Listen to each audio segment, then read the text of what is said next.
Lions Pride, let's roll. Welcome to the den, where it doesn't matter if you're a Lions fan, but I think you should be one. And in today's video, we are going to be going over my top 10 teams for the NFL season headed into week 3. Now, this was a very interesting week overall. There's a ton of upsets that took place. The overall scheme of the NFL at the moment is just so weird, and that's usually how it is leading into these first couple weeks. So, my power rankings might be a little weird, and there's going to be some teams that you might not agree with, but this is just how I view it personally headed into week 3. And this will become much more solidified the farther into the season we go. Starting off, I'm going to start with 3 honorable mentions. Those are going to be the Seattle Seahawks, the Arizona Cardinals, and the Los Angeles Chargers. Now, starting with the Seahawks here, people might find both the Chargers and the Seahawks contentious not being in the top 10, but what I'm doing for this is just basing it off of who they have faced in their couple of games. The Seahawks are 2-0, but they've only faced the Broncos and the Patriots. In both of those games, they played it a little more closely than you would want. Of course, you saw the Steelers handle the Broncos this week. So I'm going to want to see a little bit more from the Seahawks before they end up in the top 10. Geno Smith looked good, threw a deep bomb to DK, and your defense is still looking really good under Mike McDonald. But I want to see a little bit more, especially since they're headed to Miami this week to face out the Dolphins. As for the Chargers, on the other hand, the reason I don't have them there is because they faced 2 teams in the Raiders, which did end up beating the Ravens, but I still don't think the Raiders are all that good, and the Carolina Panthers, which we know that team's bad. I just want to see a little bit more. The Chargers are taking on the Steelers this week, so we're going to hope that there's going to be some competitiveness there, and if they win, they will be in the top 10 starting next week. As for the Cardinals being here, I just wanted to put them here because they beat the socks off of the Los Angeles Rams. The only reason they're not at 10 is, once again, they're 1-1, but also due to the fact that the Rams are really beat up right now. They're out Puka Nacua, Cooper Kupp went down. They're down like 3 tackles, and their defense is not exactly healthy either. So when they face the Lions this week, it'll be a good test, and we'll see what they end up being. If they win, they'll definitely be in the top 10 starting next week. Moving straight into the top 10, I'm going to start number 10 with the Green Bay Packers. Now, putting the Packers here might be a little contentious since they lost in week 1, but I do believe that the Packers overall, being coached by Matt LaFleur, having that defense that held the Colts to 10 points and intercepted 3 times from Anthony Richardson, is going to be an extremely good team. Even with Malik Willis in the game, they still have Jordan Love coming back. They're 1-1 off a bounce back game, and they just look really good. Josh Jacobs had an amazing game on the ground, and I'm really confident in my ability to say that Matt LaFleur is going to take this team to several wins while Jordan Love is out. I don't know how many, but I think overall the Packers are a very well-constructed team, and they can win games even when their starting quarterback isn't there. One thing you're going to want to be seeing this upcoming week from the Packers is that Malik Willis can keep that same just consistency. You don't need anything flashy. You just needed to be a game manager and keep the game afloat. And that Josh Jacobs can make sure and not make any mistakes. So with all that being said, I am going to be taking the Green Bay Packers to be my number 10 team in the NFL. Once again, I want to make something clear. Everything's a little weird right now, so that's why they're here at number 10, even though they are 1-1. Moving on to number 9 on the power rankings is going to be the Pittsburgh Steelers. Now, the Steelers, this might be a little contentious having them this low since they are 2-0, but it's mainly due to the fact that I do not see that offense being able to win them games. The defense, of course, the defense is going to be that, and it's going to be really tough to do anything against that Pittsburgh defense. However, if the offense is going to keep performing the way that they did, it's not going to be easy to win games against teams that are going to score more than 10 points in a game. So Pittsburgh hasn't reached 20 points offensively. The defense, whilst playing lights out, is still allowing some points to bad teams. I just want to see a little bit more from Justin Fields in that offense while Russell Wilson's out. And when Russell Wilson does eventually come back, I want to see a little more from him than he had in Denver. The overall playmakers on that offensive side of the ball, Najee Harris, George Pickens, they have some good pieces, and their offensive line is much improved from last season, but I just want to see a little bit more from that offense. As for the defense, on the other hand, TJ Watt still looking amazing. Your secondary, Patrick Queen, everything is starting to click on that defense really, really well, preventing the Broncos from having anything. Bo Nix getting picked off in the end zone.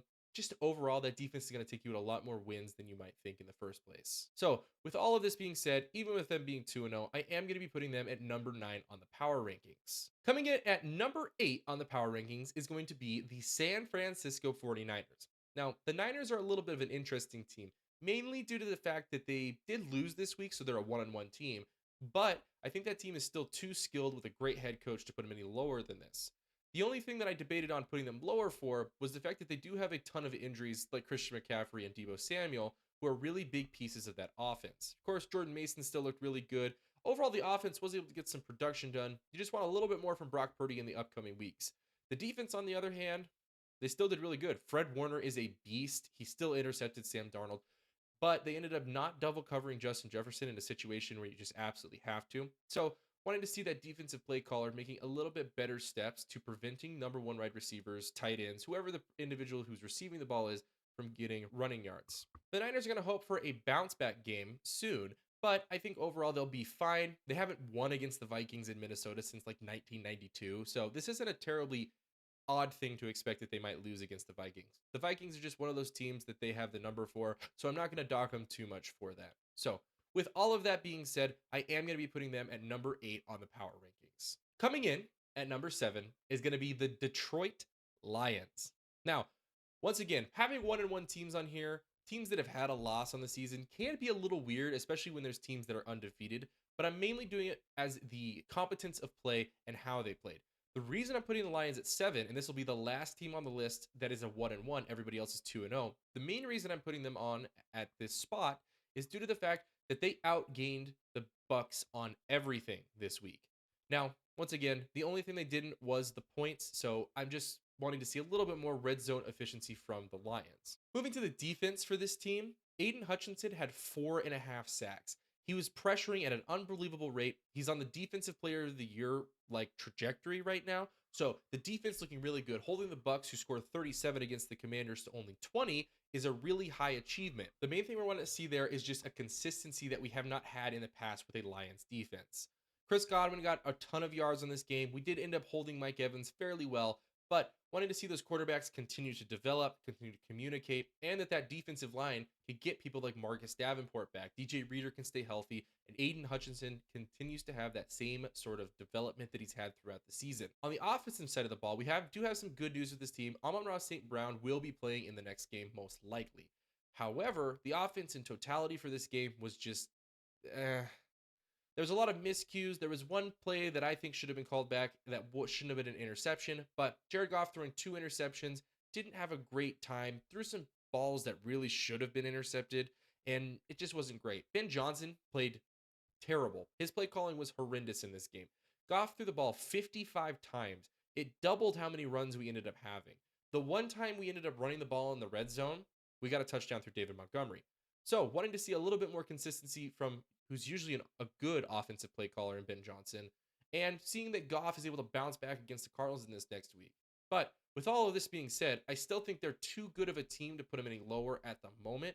But with that loss, I don't see them being any higher in this power ranking. And with all of that being said, I'm going to keep the Lions at number 7. Coming in at number 6 in the power rankings is going to be the Minnesota Vikings. Now, I hate putting the Vikings above me. I hate putting any NFC North team above the Lions, but the Vikings are undeniable at this point. Sam Darnold played really good. That offense looked really, really nice. Ty Chandler, Aaron Jones able to run the ball effectively against the San Francisco defense.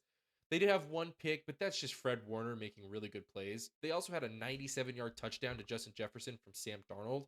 So I'm really happy, if I'm a Vikings fan, of how this offense is looking. On the other hand, the defense also looking extremely good too, preventing Brock Purdy and that team from having any production at all. George Kittle was like their only saving grace in that game, and just preventing everything from taking place on that usually high-powered San Francisco 49ers offense is going to make sure that this team is elevated throughout the season. The only reason they're not higher on the rankings is because I do not know how long Sam Darnold can keep this up. We've got this Sam Darnold magic that's taking place, but he's had seasons like this in the past, so wanting to see how they progress through the rest of the season and how they perform next week. If they end up winning again next week, I'm going to have to put them higher in the power rankings, and I really don't want to do that. Coming in at number 5 on the rankings this time, might be a bit of surprise seeing them lower than the other team, is the New Orleans Saints. The Saints coming off of a blowout, a second blowout, second 40 burger they've dropped on the Dallas Cowboys. Let's get straight into it with that offense. I don't know what Derek Carr is on, but he is playing amazing football right now. Of course, he did have an interception, but it was already in garbage time at that point, so it doesn't even matter. That offense, Alvin Kamara looks like a completely different person. Rashid Shaheed is looking really good. Chris Olave is always looking good. Just really happy with how that team is looking on the offensive side of the football. Derek Carr having a little celebration.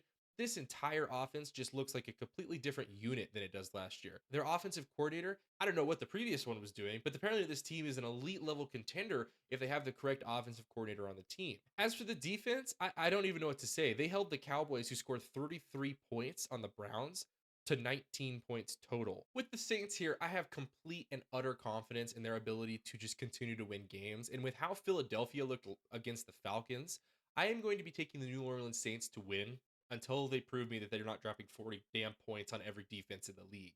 So with that, I will be putting the Saints at number 5. Coming in at number 4 on the power rankings is going to be the Tampa Bay Buccaneers. Saints fans, don't get mad at me. I just have it that the Buccaneers played a better competition in the Detroit Lions, so they're slightly above. This is something that's going to be minuscule at best. They could be interchangeable, but I'm just going to put the Bucs there because they are also the returning champs of last year for your division. As for the Bucs, that offense looked really good against that Lions revamped secondary.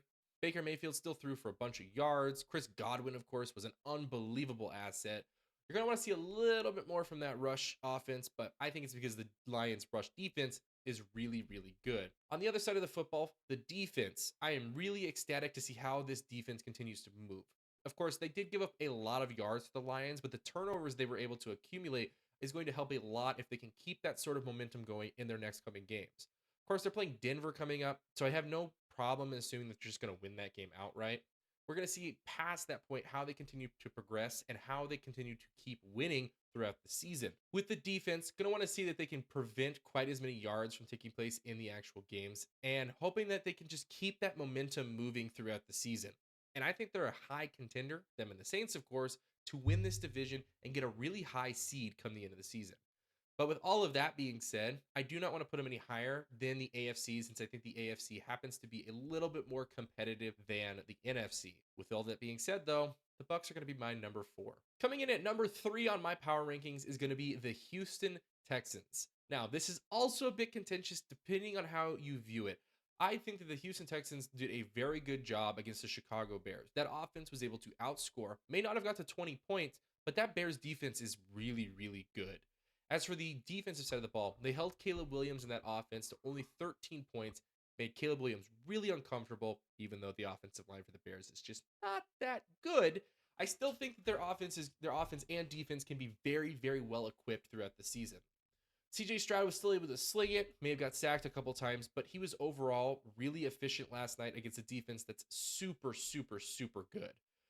On the other side, defensively, like I said earlier, being able to hold Caleb Williams that low, preventing anything from happening and having 2 interceptions on the night, very happy with how the Houston Texans are performing. Of course, the Texans this week will be taking on a rather good contender in the Minnesota Vikings that should have some level of interest and should show us where these two teams sort of align overall. However, I still think there are 2 teams that are better than what the Houston Texans have been able to show in their first 2 games. And it probably isn't much of a guess as to who those teams are, but that is why I'm keeping the Houston Texans at number 3. Now, coming in the penultimate, we've got the Buffalo Bills. The Bills played a phenomenal game against the Miami Dolphins this week. We go to that offensive side of the football, they just ran it. I don't even think they really threw it that much, but the Dolphins just couldn't stop the run game at all. Josh Allen, of course, Josh Allen things, always still looking good, and that offense is just clicking right now. Part of that is probably due to the Dolphins not having a great defense, but they've had 2 games in a row where they've scored more than 30 points, and we're very happy to see that offense continue to, even though we thought this was going to be an extremely bad rebuild year for the Bills. As for the defensive side of the ball, I was going to put some pictures up and do stuff, but related to the injury that took place in this game, I just don't want to. But besides that, the defense was playing really, really good football.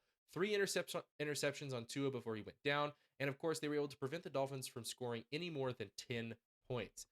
Very, very happy, even though they lost pieces in the offseason, with how the Bills' defense is looking into the season so far. They've got a couple tests ahead of them. I can't wait to see them later in the season. I can't wait to see where they end up in the playoffs. With all that being said, I am going to be having them at number 2, and everybody can guess who the number 1 is. Finally, coming in at number 1, this is no guess, and they will not move until they lose a football game, is the Kansas City Chiefs. The Chiefs coming off of a nail-biting win against the Bengals where you can say the refs helped them, but realistically, that penalty was completely warranted. The defender did not do a good job, and they deserved that penalty. Moving to the offensive side of the football, we're going to want to see a little bit more cleanliness in the upcoming games that they play. Of course, this week they had ended up having 3 turnovers. Patrick Mahomes, very uncharacteristically, has had 2 weeks in a row now where he's thrown at least 1 interception. Then you also had the Carson Steele fumble that took place, and a huge hit to the team that you're going to have in Isaiah Pacheco being put on IR. In this upcoming game that they have, we just want to see a little bit more consistency. I think it's against the Falcons, which is going to be a good test depending on how you view the Falcons right now, especially with Isaiah Pacheco being out, Patrick Mahomes not playing on his perfect game, and Travis Kelce is basically inactive at this point. Xavier Worthy is going to need to step up. Travis Kelce is going to need a little more consistency, but they continue to win, and that's the biggest piece for the games. As for the defensive side of the ball, they got pretty much dogged on by Joe Burrow in this game. There was only a couple times where you're like, they did a really good job.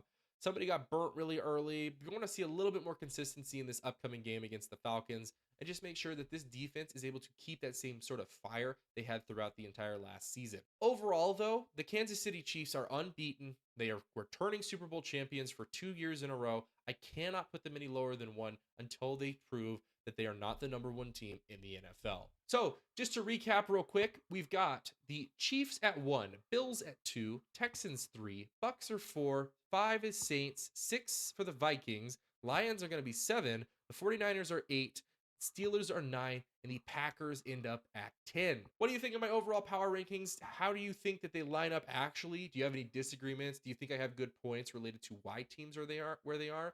Anything that you have, leave it down in the comments down below. You're always willing to roast the shit out of me for it. Not going to hurt my feelings. So, if you enjoyed this, make sure to leave a like, comment, subscribe if you really want to see more content like this, and I will see you in the next video.